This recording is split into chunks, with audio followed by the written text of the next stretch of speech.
పథకాలు నేను సంక్షేమం అడగలేదండి, అభివృద్ధి అడిగా. ఏం జరిగింది మా కాలనీలో? ఏం జరిగింది చెప్పండి. ఇది మీరు పోయలేదండి, ఇది మీరు పోయలా. రాజశేఖర రెడ్డి గవర్నమెంట్ లో 2004లో పోసారు. మీరేం చేశారండి 5 సంవత్సరాలు? ఈ 5 సంవత్సరాలు కాదు కాదు, మీరేం చేశారు జనాలు? ఒకసారి మీరు ఆ రోడ్లో తిరుగుతారు. ఒకసారి చిన్నపిల్లలు స్కూల్ బ్యాగ్ వేసింది మోకాళ్ళు నీళ్ళలో పడిపోతున్నారు. మీకు తెలుసో లేదు? ఇప్పుడు వీళ్ళకి అభివృద్ధి చెందలేదు. రోడ్లు అయితే శాంక్షన్ ఇచ్చారు. ఎప్పుడైనా 5 సంవత్సరాలు 5 ఏళ్ళు అయిపోయిందండి. 5 మట్టి ఇదే మాట చెప్పి శాంక్షన్ ఇచ్చారు. 5 ఏళ్ళు పోయారు, పోసుకోలేకపోయారు. సరే తెలిసి కానీ మాట్లాడగల శాంక్షన్ అయితే వచ్చింది.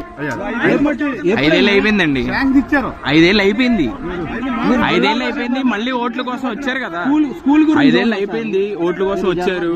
మరి ఏం చేశారన్నది మాకు చెప్పి మీరు ఓట్లు అడిగారు అనుకోండి, మేము ఓట్లు వేస్తాం. ఏమైనా స్కూల్ కడుతున్నారు? ఏం కట్టారండి? శిథిలం అయిపోయింది, ఆగిపోయి. 2019లో శంకుస్థాపన చేశారు. కాదండి, అది మీరు మాట్లాడలేదండి.